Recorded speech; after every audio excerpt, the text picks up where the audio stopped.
and the history you're a part of.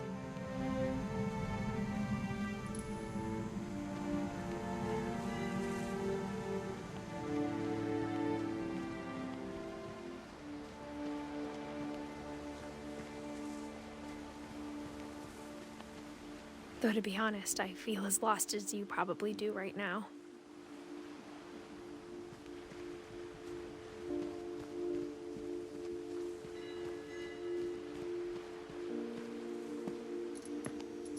I think the people in these stories believed them, for what that's worth.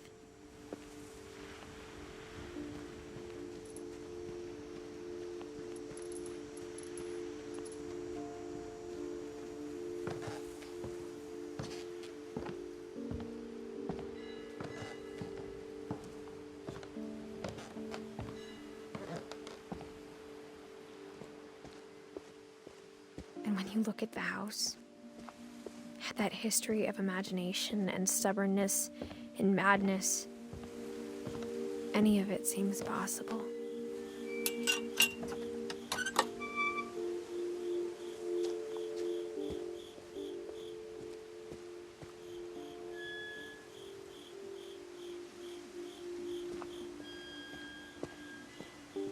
I think we've been surrounded by death for so long, we've just gotten used to it. What kind of family finishes building a cemetery before starting the house?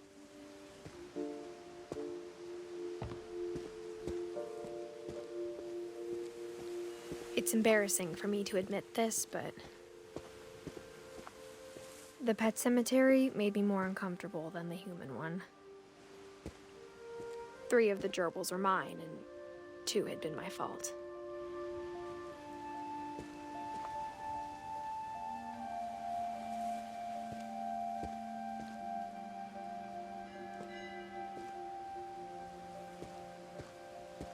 Sven built the house, but it was Edie who designed the cemetery.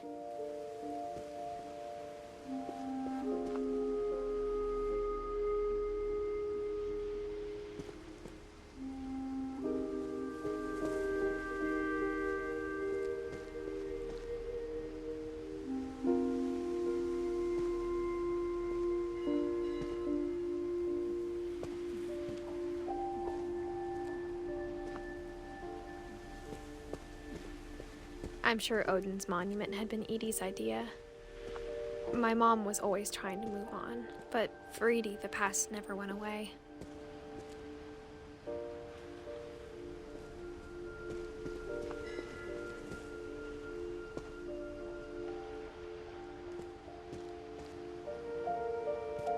She could see it poking out of the water at low tide.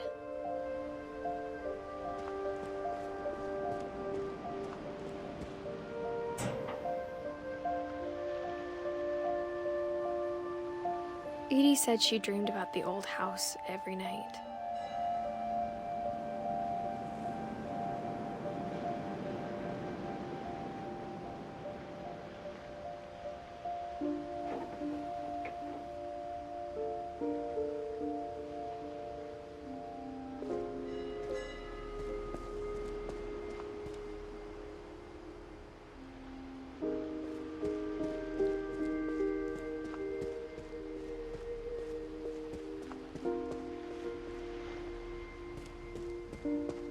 Edie's side was always easier for me to understand.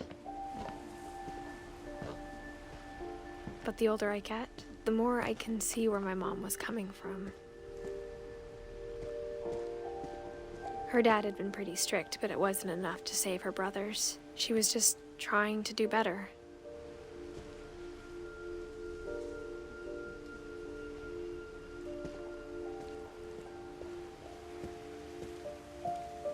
She lost 2 of her brothers, just like I did. I get why she tried so hard to protect us. We never found Milton's body, so my mom insisted we were putting up a monument, not a tombstone.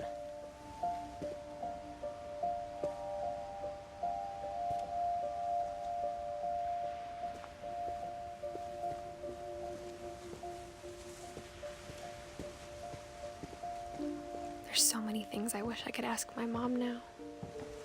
Part of me thinks this is what she wanted all along. For me to come back someday and find everything out for myself.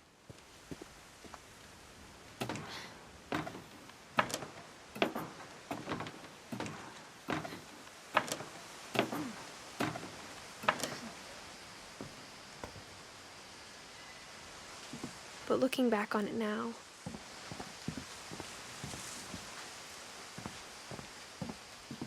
if she told me there was going to be so much climbing,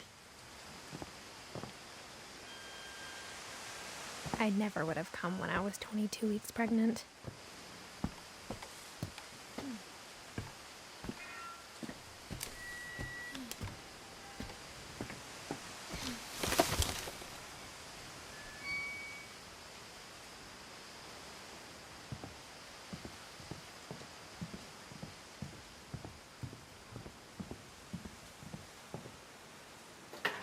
I never met Grandpa Sam, but I think he and my mom had a lot in common.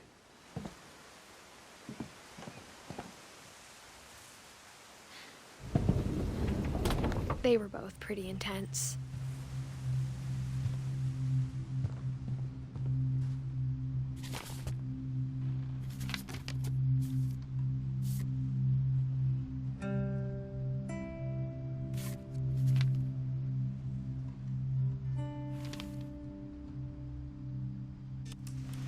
Dawn, I promise, you'll never forget this weekend.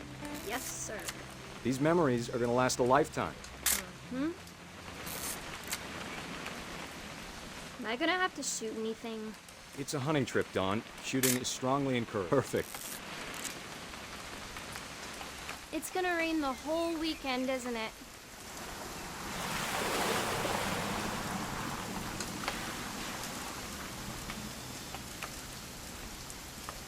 Please just take the damn picture.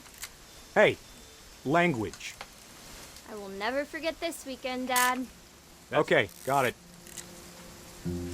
I'm gonna take some pictures, okay? Just be careful.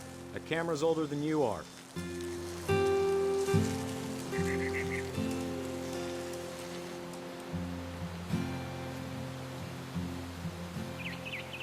You're right, Dad. It's starting to clear up. Still freezing, though.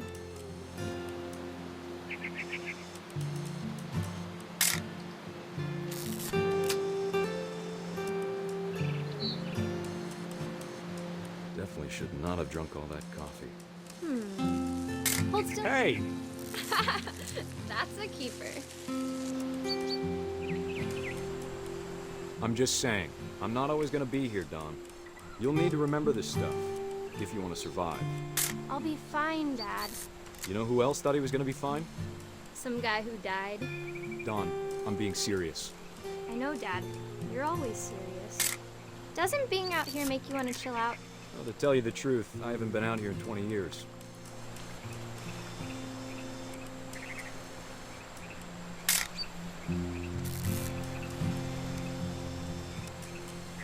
Last time I was with my brother Calvin. Man, that was a great trip. Dawn, don't you think you could find something more interesting to photograph?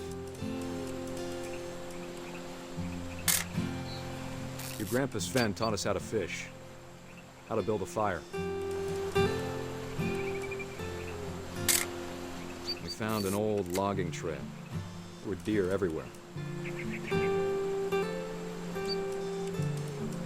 I bet if I could remember where that trail was, we'd spot a buck for you in no time. Give me a minute to check the map.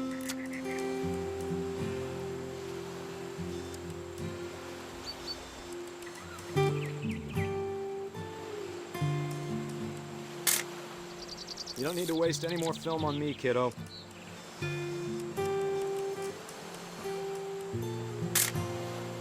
Let's see.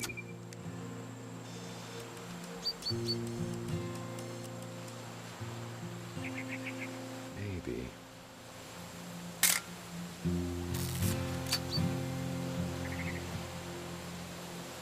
Or was it?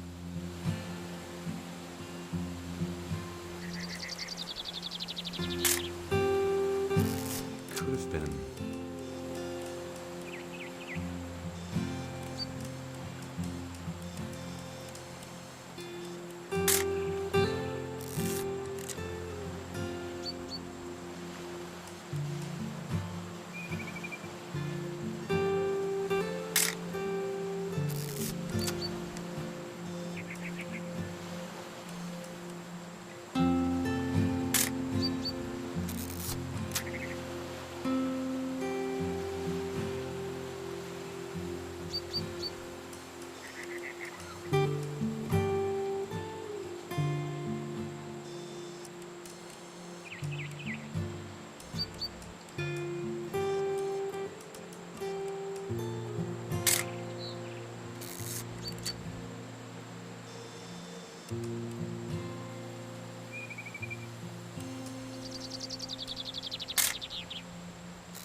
eyes, Dawn. Before you take the shot, let me get a picture of you.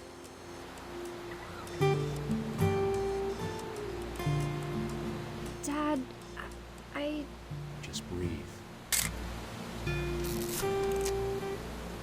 Let me get behind you.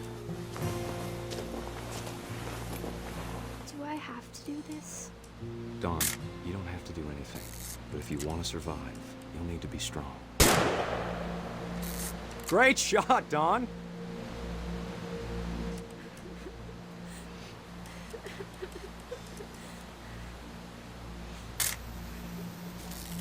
I'm proud of you, Dawn. Always remember that, okay?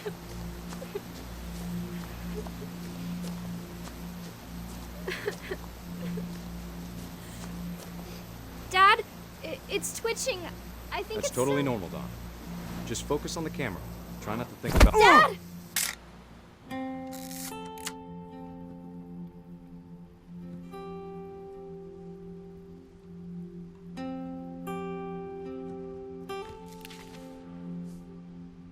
Of all these stories, that's the one I wish most that my mom had told me.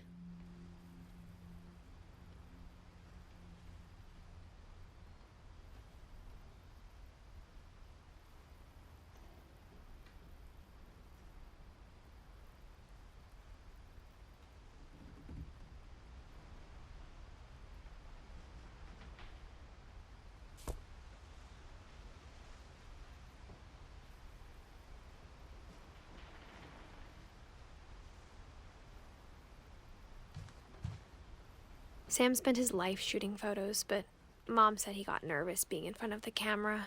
I guess we're all afraid of something.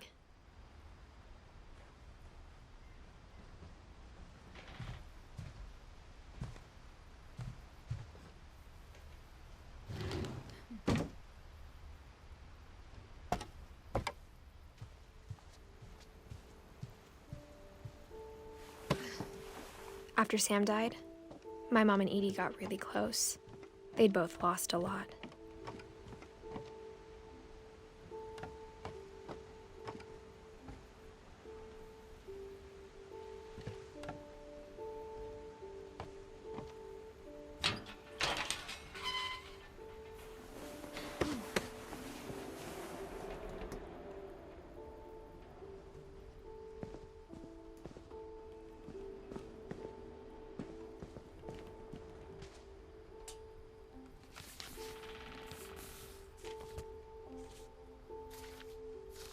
Dear Kay, do you remember the way Gregory used to laugh when he thought he was alone?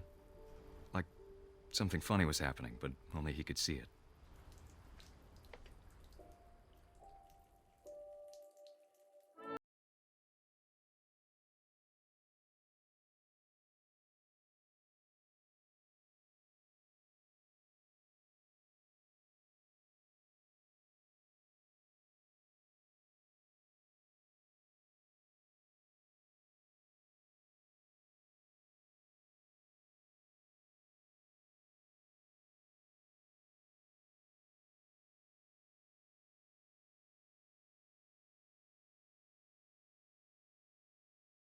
It's time to...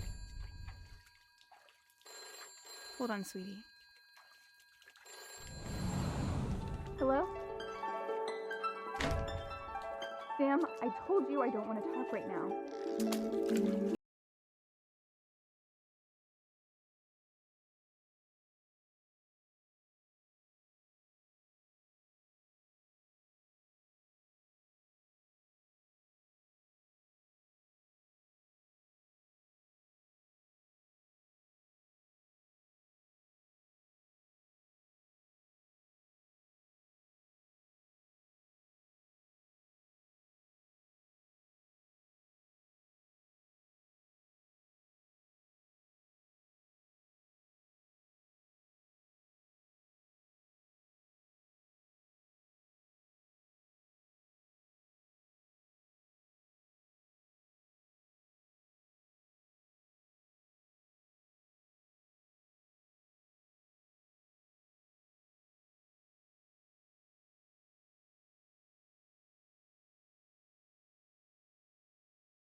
called that night.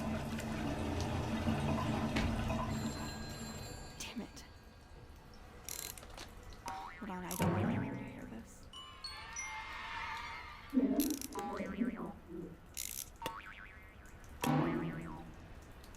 I wish she could have told us.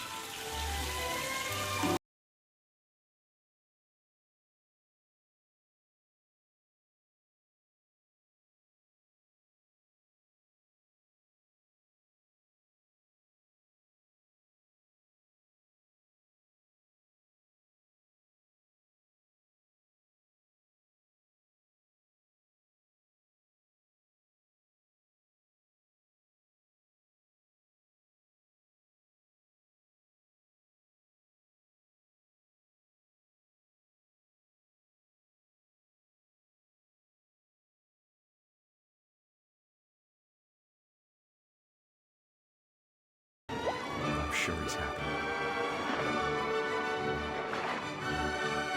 And he'd want you to be happy too. Good luck, Kay. Love, Sam.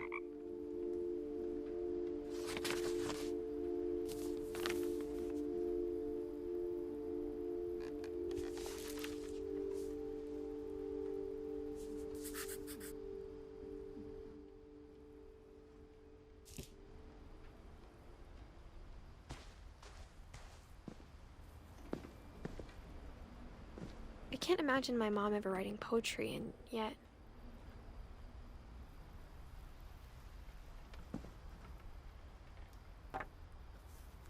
A poem for Gus, who always said the wedding was a bad idea. Our father never hit us kids, at least not very hard, before the day my brother said with teenage disregard that he'd be dead before he'd see a wedding in our yard.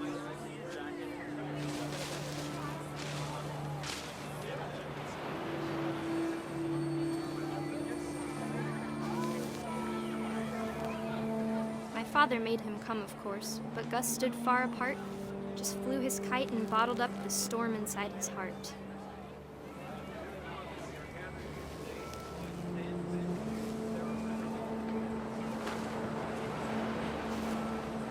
I tried to talk him out of it, but though he'd never met her, "We don't need a stepmom," were the words that I now pronounce you husband and wife. You may kiss the bride.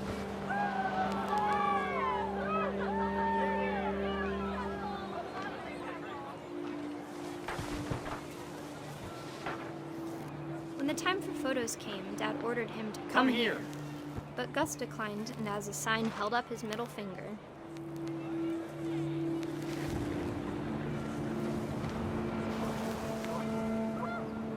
The wind picked up, and panicked geese appeared and quickly went. But all the humans did that day was go inside the tent.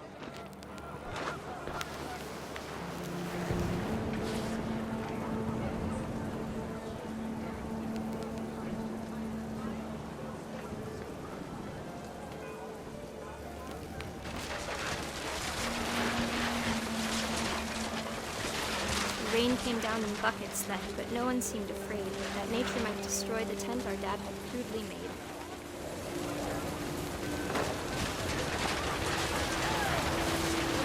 The thunder sounded much too close and full of angry power.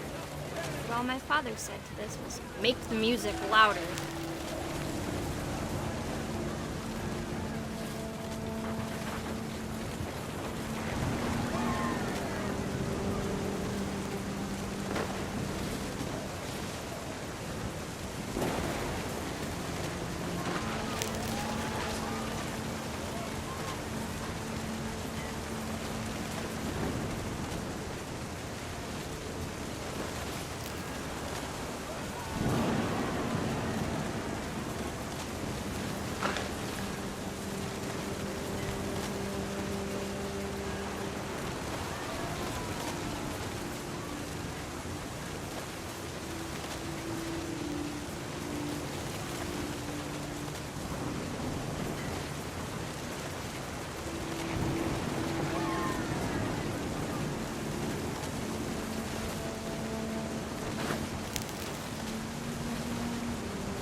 I wish that I could truly say I thought about you on that day. Out there on the beach alone, just you, the wind, the sea, and foam. But I didn't, until we found you.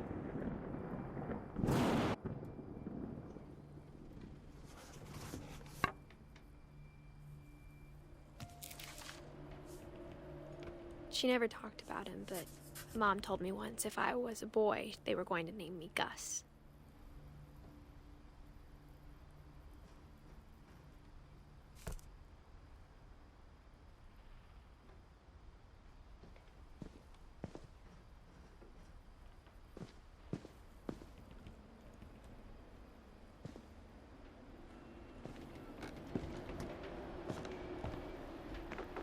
My mom moved up to the loft after her brothers died. At the time, it was as far away as she could get.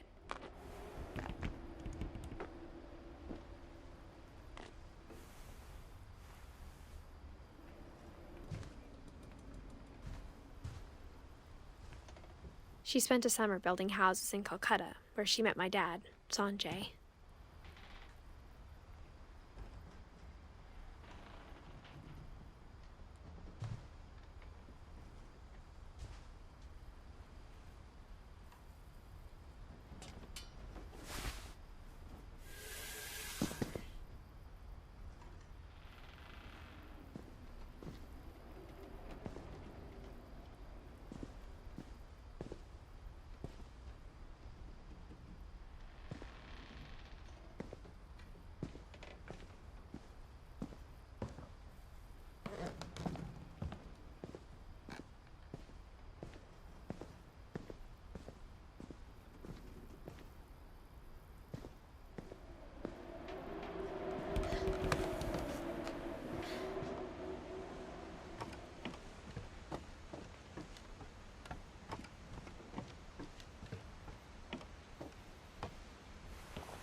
Instead of hiding from death, Sam seemed to go out of his way to meet it.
My mom moved to India a week after graduation and got a job teaching English.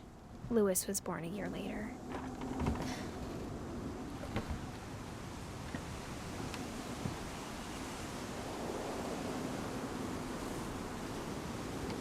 When my dad died, I don't think Mom knew where else to go. I'm sure Edie was happy to have her back. And to see kids in the house again.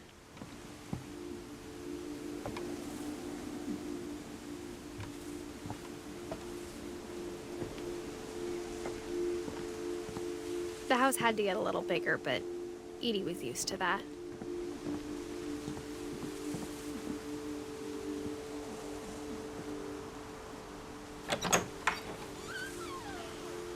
And for a while, things were good. Almost normal.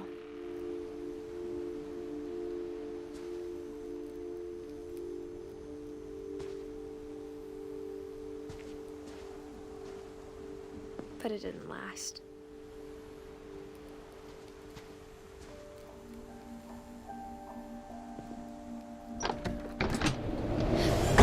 The beginning of the end was Milton's 10th birthday, when Edie gave him a castle.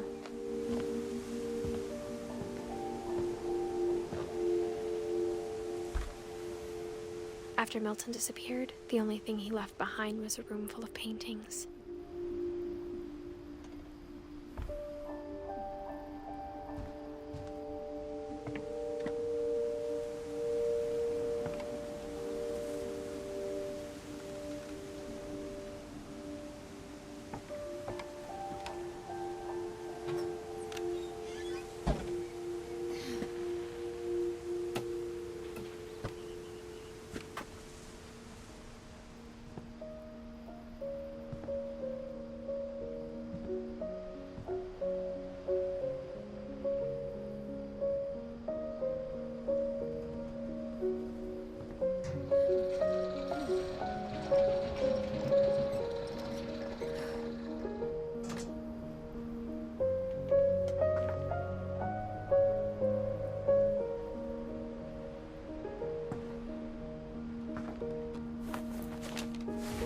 Milton Finch in The Magic Paintbrush.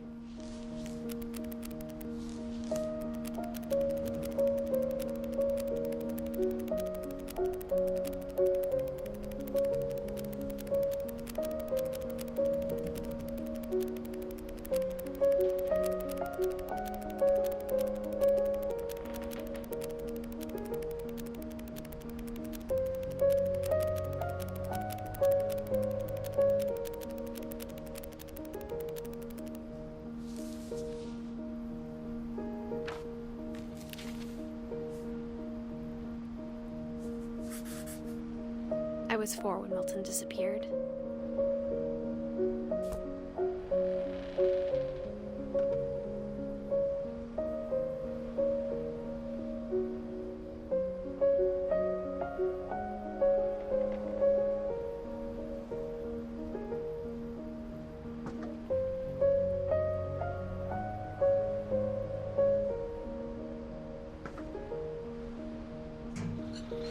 Mom spent months searching for my brother.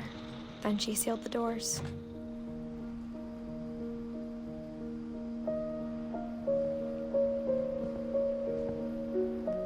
Whatever Milton had found in the house, Mom didn't want it getting out.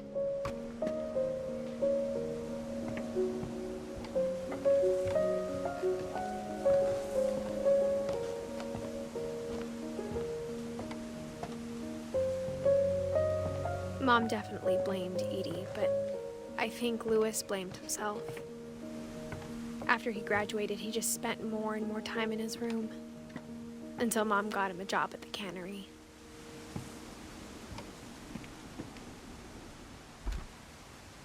Everyone always told me to stay out of Lewis's room, except Lewis.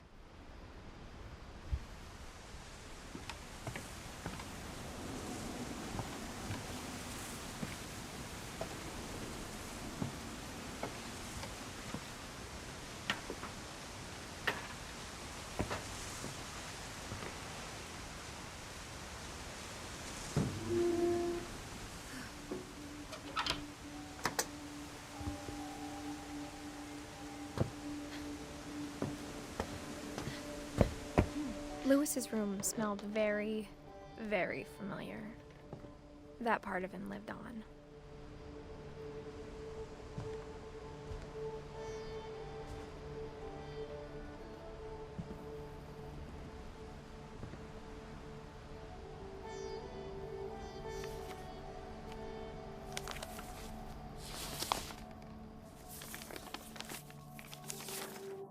Dear Mrs. Finch, as Lewis's psychiatrist, I can understand your desire for an explanation.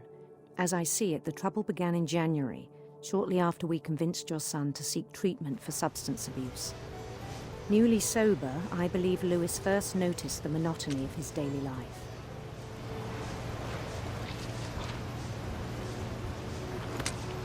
He kept working at the cannery, but he withdrew part of himself. In our sessions, I saw the same behavior. His mind began to wander.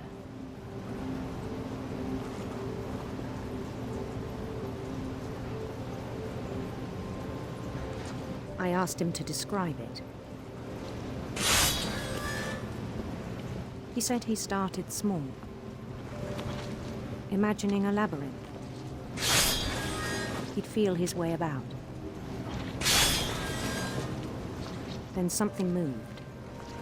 Bats. And toads.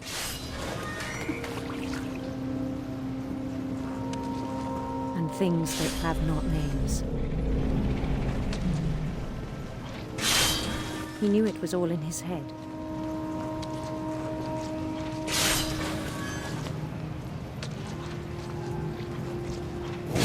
He took it very seriously. I had hoped he'd find himself.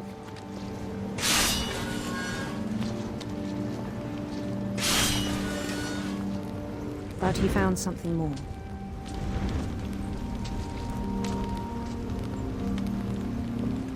I worried about him then.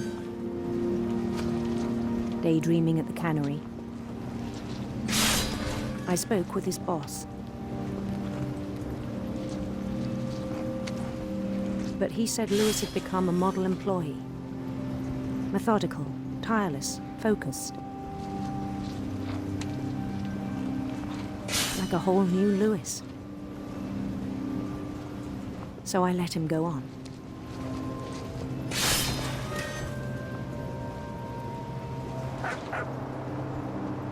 I even encouraged him. It seemed very promising at first. He told me he'd made a new friend.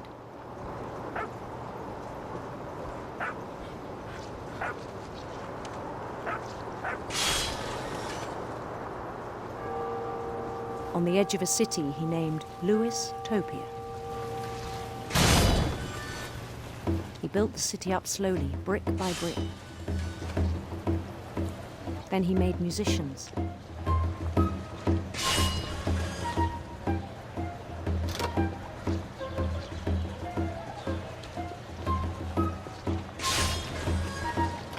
And songs for them to play.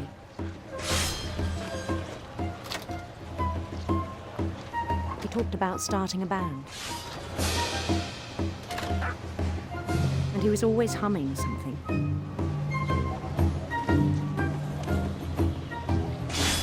Every day his imagination grew stronger.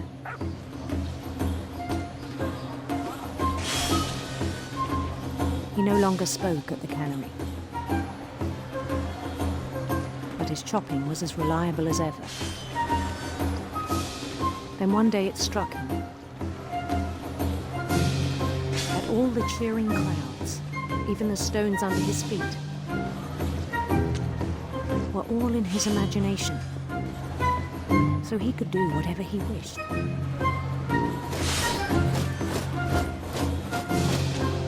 He held an election for mayor, and he won.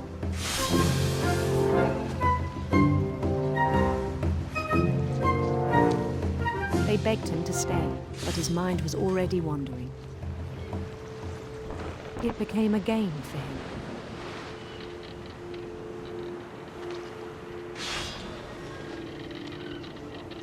He'd conquer a city, then immediately push on.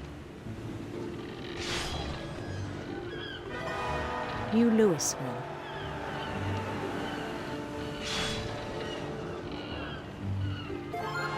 St. Louis.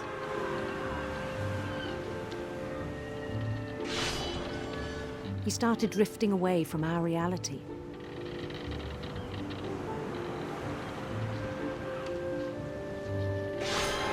Minneapolis, until one day he forgot to go home from the cannery. Even as his mother pleaded with him, part of Louis kept sailing on.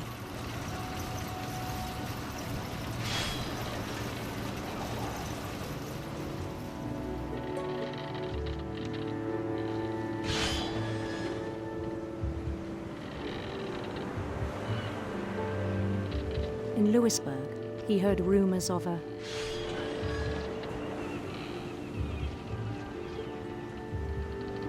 handsome queen.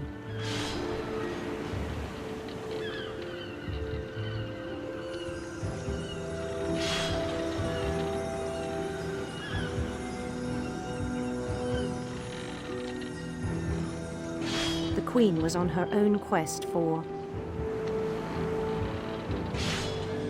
radiant rainbows.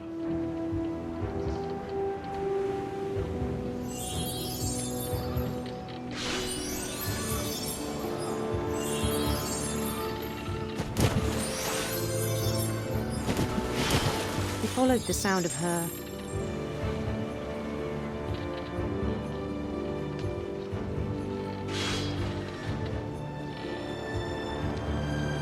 silver harp.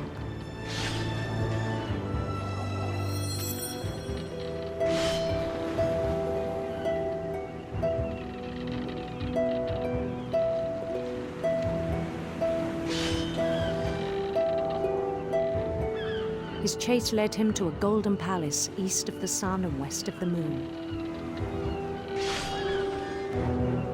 Even then, his logic remained sound. He knew the world was all in his imagination.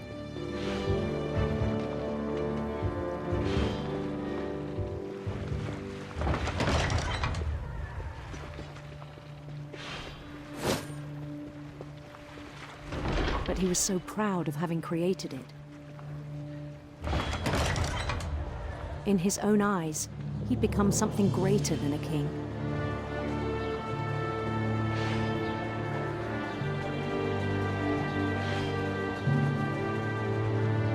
For someone who'd never known success in the real world, I think it was overwhelming. And then it struck him that the real Louis was not the one chopping salmon, but the one climbing the steps of a golden palace.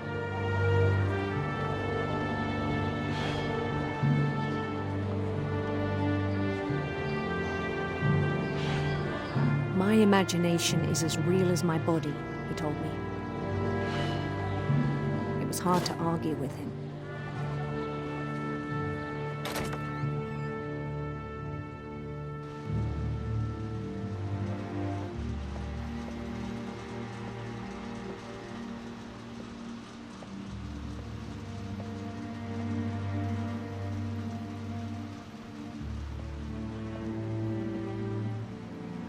Began to forget the world we know.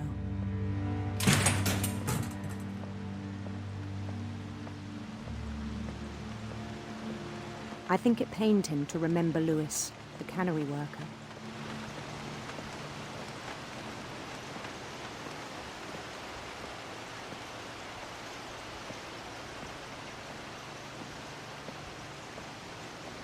He began to despise the man with a royal contempt.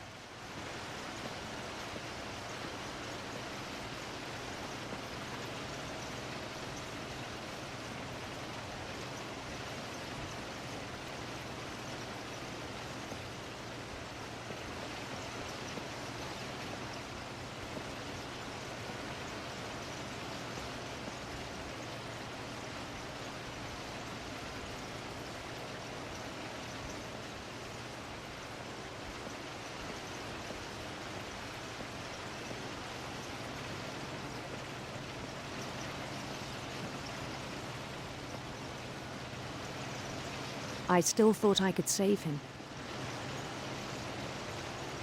Even after he said he was being crowned king over all the lands of wonder. The palace would be packed with his companions.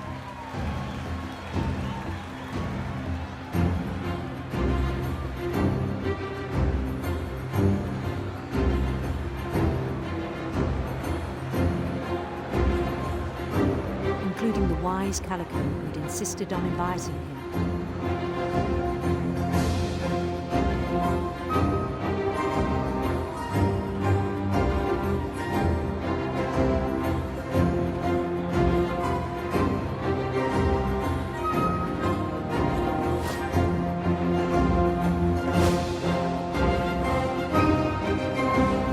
His queen waited, holding his crown.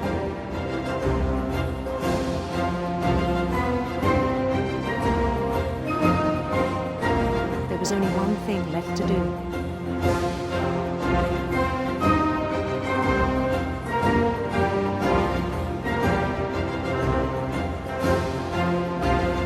Bend down his head.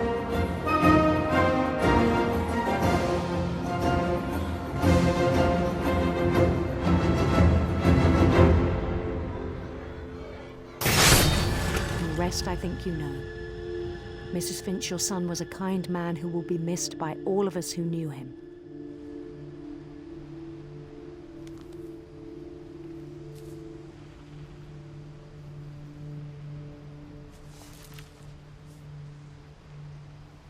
My brother was really cool.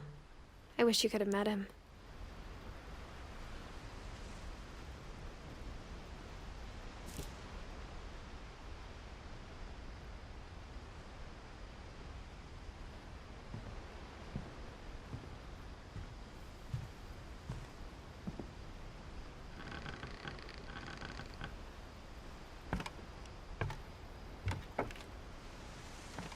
On the way back from Lewis's funeral, my mom told me to start packing.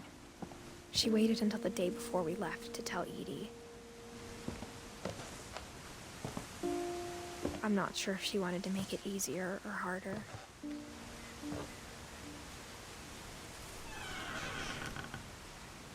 I wish we'd stayed.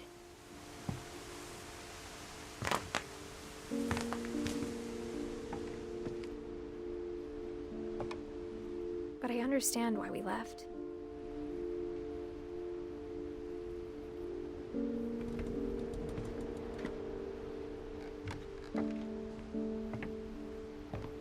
My mom ended up leaving everything behind.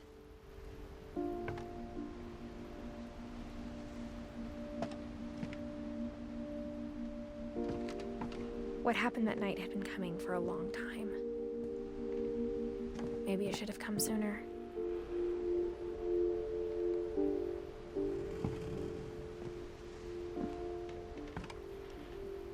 But it had to end one way or another. All that's left now is to tell you about that last night.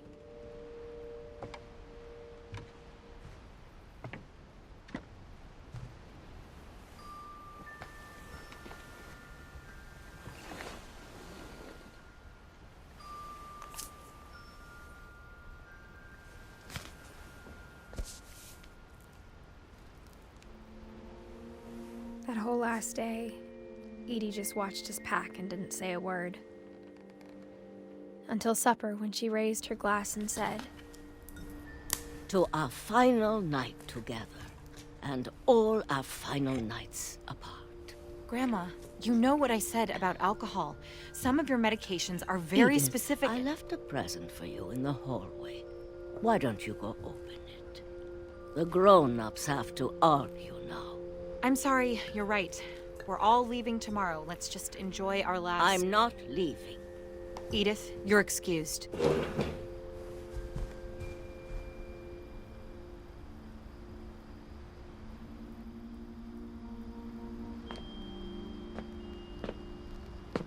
the power had been shut off that morning, but Edie always had plenty of candles.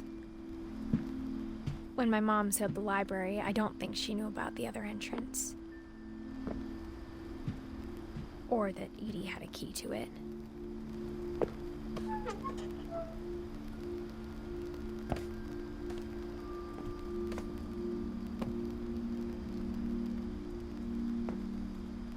thing you're afraid of isn't going to end when you leave the house. Edith has a right to know these stories. My children are dead because of your stories. I think it's best if Edith and I leave tonight.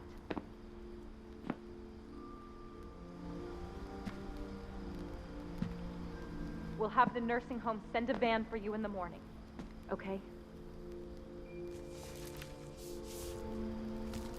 Dear Edith, there's so many stories I wish I could tell you, but there's only time for one. This is about what happened on the night you were born. That night, the tide went way, way out.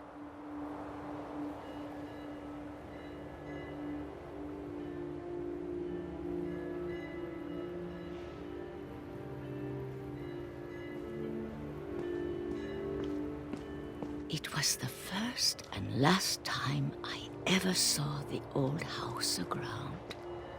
There'd been an earthquake out in the middle of the ocean. They called it the lowest tide in 1,000 years. God, it smelled awful. You know, I've seen that house every day of my life.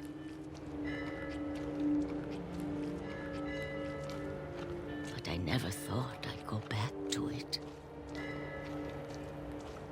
When the fog rolled in, I lost my way.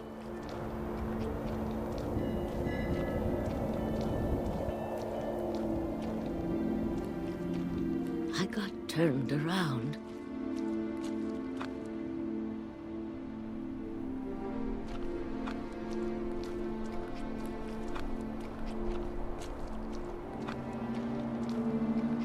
I started seeing things.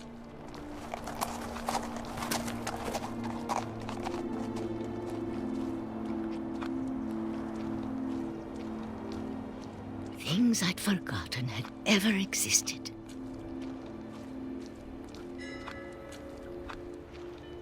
But when I saw them, they felt like old friends. That night, a lot of things came back to me. Or maybe I came back to them.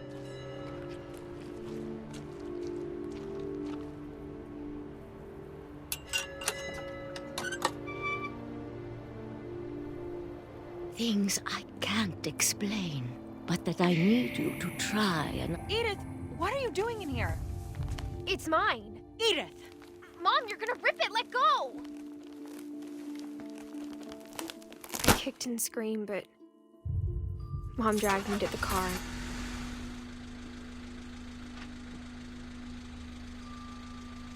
I never saw Great-Grandma Edie again. The next morning, the van came to pick her up, but she was already gone. After that, we moved around a lot.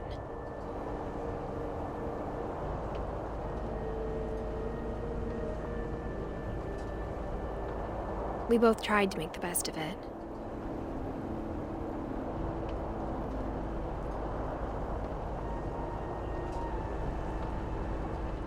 A few years went by.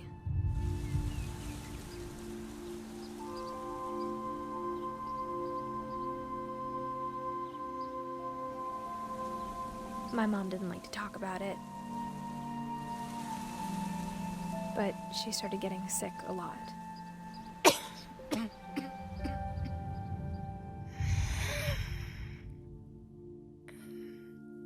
She got better for a while, and then she didn't. And then I was alone.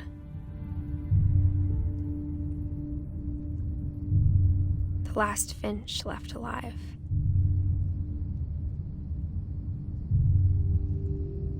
Until I found out about you.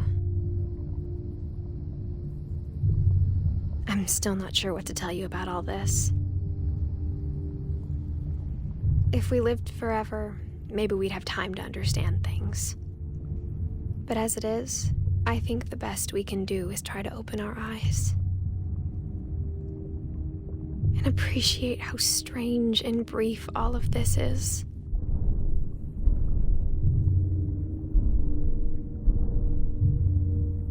This journal was supposed to be for you, but now I hope you'll never see it. I just want to meet you and tell you all these stories myself. But I guess if you're reading this now, things didn't work out that way.